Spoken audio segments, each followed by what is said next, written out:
السلام علیکم، میرا نام عبدالرحیم ہے۔ میں مختلف احادیث کی کتابوں سے مختلف ٹاپکس پہ ویڈیوز بنا رہا ہوں۔ تو امام ابو یعلا موصلی کی جو مجموعہ احادیث ہیں ان سے کچھ حدیثیں ہیں۔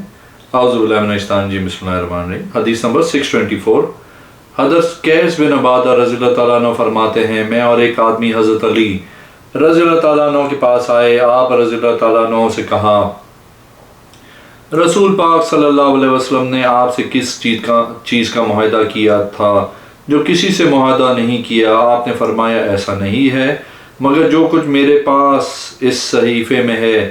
آپ نے اس خط کو نکالا، اس میں لکھا تھا، مومنوں کے خون برابر ہیں، وہ اپنے سوائے سب پہ احسان ہیں، ان میں سے کوئی ادنا بھی کسی کو امان دے دے تو اس کے امان کا خیال رکھا جائے گا۔ لوگ اپنے علاوہ ایک ہاتھ کی طرح ہیں، کسی مومن کو کافر کے بدلے نہیں قتل کیا جائے گا، نہ کسی ایسے آدمی کو قتل کیا جائے گا جس کے ساتھ کوئی معاہدہ ہو۔ اس نے کوئی بری بدعت ایجاد کی یا کوئی بری بدعت کرنے والے کو پناہ دی، اس پہ اللہ اور تمام فرشتے اور تمام لوگوں کی لعنت ہو۔ ایک اور حدیث ہے، حدیث نمبر 625، حضرت طلحہ بن عبید اللہ رضی اللہ تعالیٰ عنہ فرماتے ہیں، حضور صلی اللہ علیہ وسلم نے فرمایا، تم میں سے کوئی اپنے آگے کجاوا کی چوب کی مسل رکھے، پھر اس کے پیچھے نماز پڑھے۔ ایک اور حدیث ہے 626، حضرت طلحہ بن عبید اللہ رضی اللہ تعالیٰ عنہ فرماتے ہیں، ہم نماز پڑھتے تھے، جانور ہمارے آگے سے گزرتے تھے، ہم نے اس بات کا ذکر حضور صلی اللہ علیہ وسلم کے سامنے کیا۔ آپ صلی اللہ علیہ وسلم نے فرمایا، کجاوے کے پائے کی مثل آگے رکھ لیا کرو، جو آگے سے گزرے گا اس کا کوئی نقصان نہیں ہوگا۔ ایک اور حدیث ہے 627، حضرت طلحہ بن عبید اللہ رضی اللہ تعالیٰ عنہ فرماتے ہیں کہ حضور صلی اللہ علیہ وسلم سے میں نے سنا، آپ صلی اللہ علیہ وسلم نے فرمایا، جس نے مجھ پہ جان بوجھ کے جھوٹ باندھا، اس کو چاہیے کہ وہ اپنا ٹھکانہ جہنم میں بنا لے۔ حضرت فضل فرماتے ہیں، سلیمان بن ایوب کوفی سقا تھے۔ ایک اور حدیث ہے 628، حضرت موسیٰ بن طلحہ اپنے والد ان کے دادا سے روایت کرتے ہیں کہ حضور صلی اللہ علیہ وسلم کا اونٹنی کا دودھ پینے اور اس کے گوشت کھانے کے بعد وضو کرتے تھے، یعنی کلی کرتے اور ہاتھ دھوتے تھے۔ اونٹوں کی باندھنے کی جگہ میں نماز نہیں پڑھتے تھے، بکریوں کے دودھ پینے اور اس کا گوشت کھانے کے بعد وضو نہیں فرماتے تھے، اور ان کے باندھنے کی جگہ میں نماز پڑھتے تھے۔ ایک اور حدیث ہے 629، حضرت یزید بن ابی حبیب رضی اللہ تعالیٰ عنہ ابو نصر رضی اللہ تعالیٰ عنہ سے روایت کرتے ہیں کہ حضرت عثمان بن عفان رضی اللہ تعالیٰ عنہ نے وضو کے لیے پانی منگوایا۔ آپ کے بعد حضرت زبیر رضی اللہ تعالیٰ عنہ اور حضرت طلحہ رضی اللہ تعالیٰ عنہ اور حضرت علی رضی اللہ تعالیٰ عنہ و حضرت سعد رضی اللہ تعالیٰ عنہ بھی موجود تھے۔ پھر آپ نے وضو کیا، یہ حضرات آپ کو دیکھ رہے تھے۔ آپ نے اپنے چہرے کو 3 مرتبہ دھویا، پھر اپنے ہاتھ پہ 3 مرتبہ پانی ڈالا، اپنے بائیں ہاتھ کو 3 مرتبہ دھویا اور اپنے سر کا مسح کیا۔ اپنے دائیں ہاتھ پہ پانی ڈالا، اس کو 3 مرتبہ دھویا، پھر بائیں پاؤں پہ پانی ڈالا، اس کو دھویا 3 مرتبہ، پھر جو آپ کے پاس موجود تھا اس کو بتایا، تم کو اللہ کی قسم دیتا ہوں، کیا تم جانتے ہو کہ حضور صلی اللہ علیہ وسلم وضو ایسے ہی کرتے تھے جس طرح ابھی میں نے وضو کیا ہے؟ انہوں نے عرض کی، جی ہاں۔ فرمایا، یہ شے ہے، بتا دو قوم کو وضو کے متعلق۔ ایک اور حدیث ہے 630، حضرت طلحہ بن عبید اللہ فرماتے ہیں کہ 3 آدمی حضور صلی اللہ علیہ وسلم کی بارگاہ میں آئے۔ حضور صلی اللہ علیہ وسلم نے فرمایا، ان کی ضمانت کون دے گا؟ میں نے آپ صلی اللہ علیہ وسلم کو ان کی ضمانت دی۔ حضور صلی اللہ علیہ وسلم نے لشکر کو بھیجا، ان میں سے ایک آدمی کا اس نے قتل کر دیا، پھر وہ میرے پاس ٹھہرے۔ پھر حضور صلی اللہ علیہ وسلم نے لشکر کو بھیجا، دوسرا بھی نکلا، اس کو قتل کیا گیا، پھر میرے پاس ٹھہرا، وہ بیمار ہو گیا، وہ اپنے بستر پہ مرا۔ حضرت طلحہ رضی اللہ تعالیٰ عنہ فرماتے ہیں، میں نے اس کو خواب میں دیکھا، جو اپنے بستر پہ مرا تھا وہ جنت میں سب سے پہلے داخل ہو گیا تھا، سب سے آخر میں وہ داخل ہوا جو سب سے پہلے قتل کیا گیا تھا۔ میں نے یہ خواب حضور صلی اللہ علیہ وسلم کی بارگاہ میں بیان کیا۔ آپ صلی اللہ علیہ وسلم نے فرمایا، اس پہ تعجب کیوں کرتا ہے؟ اس مومن کی نماز و تسبیحات کہاں گئیں؟ ابو داؤد نے فرمایا، یہی اس کا معنی ہے۔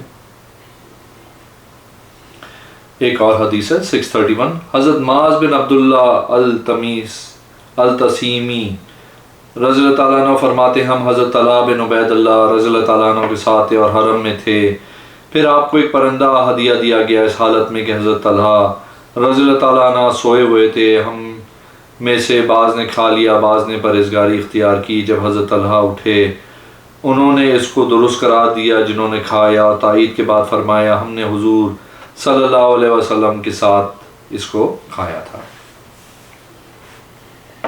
ایک اور حدیث ہے 632 حضرت ابو انس بن ابی عامر رضی اللہ تعالیٰ عنہ فرماتے ہیں میں حضرت طلحہ بن عبید اللہ رضی اللہ تعالیٰ عنہ کے پاس تھا، آپ رضی اللہ تعالیٰ عنہ کے پاس ایک آدمی آیا، اس نے عرض کی اے ابو محمد رضی اللہ تعالیٰ عنہ، ہم نہیں جانتے کہ یہ یمانی رسول اللہ صلی اللہ علیہ وسلم کو تم سے زیادہ جانتا ہے یا آپ رضی اللہ تعالیٰ عنہ، وہ رسول اللہ صلی اللہ علیہ وسلم کی وہ حدیثیں بیان کرتا ہے جو آپ رضی اللہ تعالیٰ عنہ نہیں فرماتے۔ حضرت طلحہ رضی اللہ تعالیٰ عنہ نے فرمایا اللہ کی قسم ہم شک نہیں کرتے کہ انہوں نے حضور صلی اللہ علیہ وسلم سے سنا ہے یا نہیں، وہ جانتے ہیں یا نہیں، ہم لوگ مالدار تھے، ہمارے اپنے گھر تھے، ہم حضور صلی اللہ علیہ وسلم کے پاس آتے صبح و شام، پھر ہم واپس آ جاتے تھے، مسکین آدمی تھا، اس کے پاس مال بھی نہیں تھا، گھر والے بھی نہیں تھے، اس کا ہاتھ حضور صلی اللہ علیہ وسلم کے ہاتھ میں ہوتا تھا، یہ حضور صلی اللہ علیہ وسلم کے ساتھ رہتا تھا، جہاں آپ صلی اللہ علیہ وسلم جاتے ہم کو شک نہیں اس کو معلوم ہے، یا جو ہم نہیں جانتے تھے انہوں نے سنا جو ہم نے نہیں سنا، ہم نے میں سے کوئی بھلائی نہیں پاتے کہ وہ حضور صلی اللہ علیہ وسلم کی وہ حدیثیں بیان کرے جو آپ صلی اللہ علیہ وسلم نے نہیں فرمائی، مراد اس کے حضرت ابو ہریرہ ہیں۔ ایک اور حدیث ہے حدیث نمبر 633 حضرت ابو انس بن ابی عامر رضی اللہ تعالیٰ عنہ فرماتے ہیں میں حضرت طلحہ بن عبید اللہ رضی اللہ تعالیٰ عنہ کے پاس تھا، آپ رضی اللہ تعالیٰ عنہ کے پاس ایک آدمی آیا، اس نے عرض کی اے ابو محمد رضی اللہ تعالیٰ عنہ، ہم نہیں جانتے کہ یمانی رسول اللہ صلی اللہ علیہ وسلم کو تم میں سے زیادہ جانتا ہے یا آپ رضی اللہ تعالیٰ عنہ، وہ رسول اللہ صلی اللہ علیہ وسلم کی وہ حدیثیں بیان کرتا ہے جو آپ رضی اللہ تعالیٰ عنہ نے نہیں بتائیں۔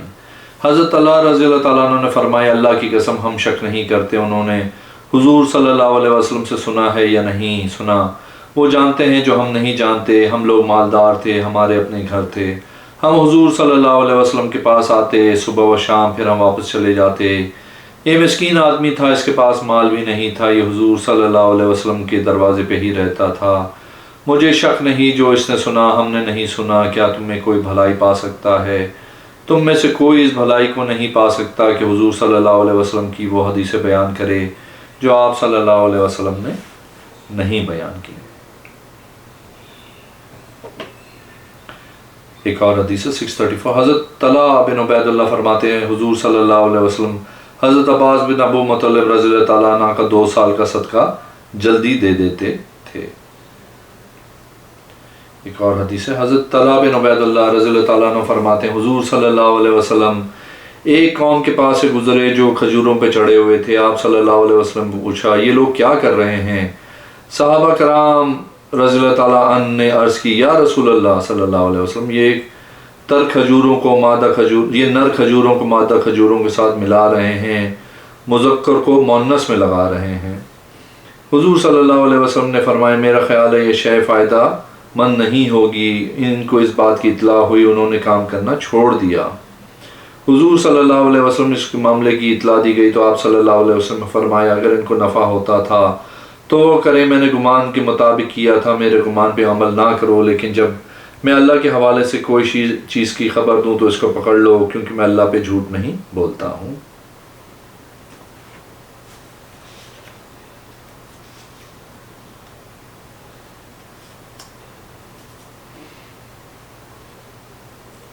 ایک اور حدیث ہے 636 حضرت جابر رضی اللہ تعالیٰ عنہ فرماتے میں نے حضرت عمر رضی اللہ تعالیٰ عنہ سے سنا آپ رضی اللہ تعالیٰ عنہ طلحہ بن عبید اللہ سے فرمایا میں آپ کو دیکھتا ہوں آپ کے بال بکھرے ہوئے ہیں، جسم پہ گرد و غبار ہے، جب سے رسول اکرم صلی اللہ علیہ وسلم کا انتقال ہوا ہے شاید آپ کو اپنے چچرزاد کی حکومت اچھی نہ معلوم ہوتی ہو۔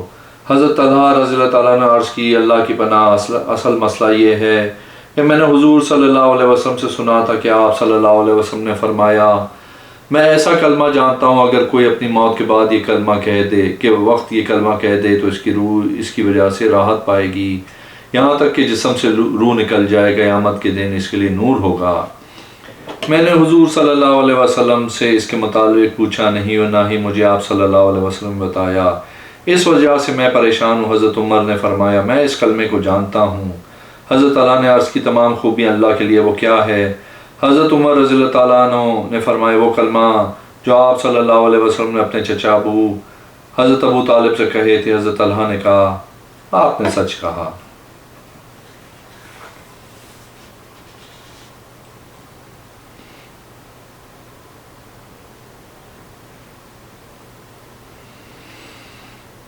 ایک اور حدیث ہے 639۔ حضرت سالم المالکی رحمۃ اللہ علیہ فرماتے ہیں ایک دیہاتی آدمی نے کہا میں مدینہ شریف میں اپنی اونٹلی لایا، میں حضرت طلحہ بن عبید اللہ رضی اللہ تعالیٰ عنہ کے پاس آیا، میں نے آپ رضی اللہ تعالیٰ عنہ سے عرض کی مجھے بازار والوں کے متعلق کوئی پتہ نہیں، اگر آپ میرا سامان فروخت کریں۔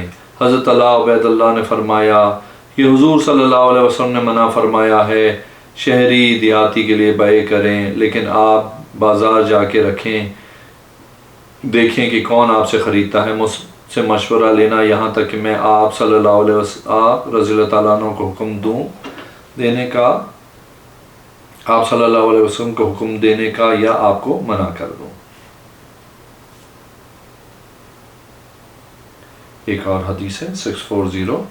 حضرت سالم ابو النضر روایت فرماتے ہیں کہ بنی تمیم کا ایک شیخ میرے پاس بیٹھا ہوا تھا، میں بصرہ کی مسجد میں بیٹھا ہوا تھا۔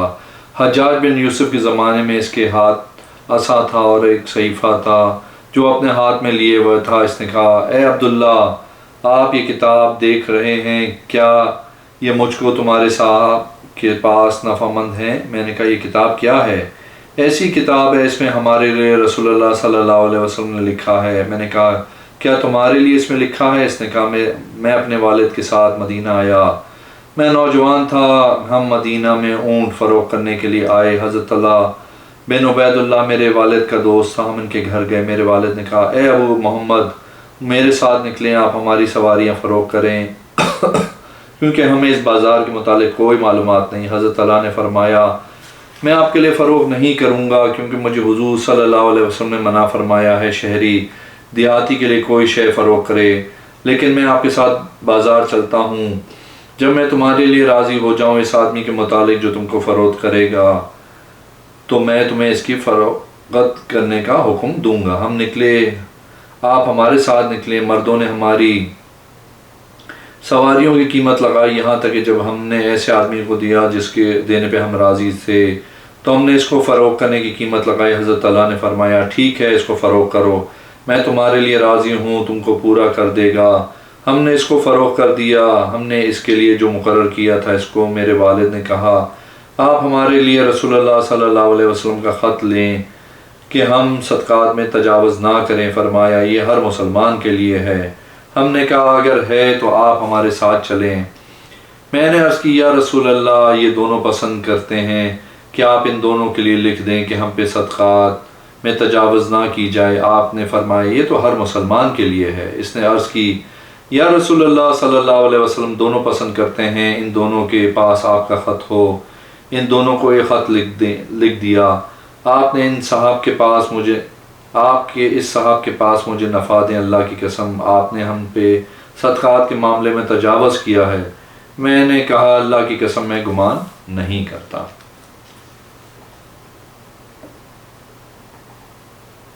ایک اور حدیث ہے 641۔ حضرت طلحہ بن عبید اللہ رضی اللہ تعالیٰ عنہ فرماتے ہیں میں آپ کو وہی خبر دوں گا جو میں نے حضور صلی اللہ علیہ وسلم سے سنی۔ آپ صلی اللہ علیہ وسلم نے فرمایا عمر بن عاص قریش کے صالحین سے ہیں، سب سے اچھے گھر والے۔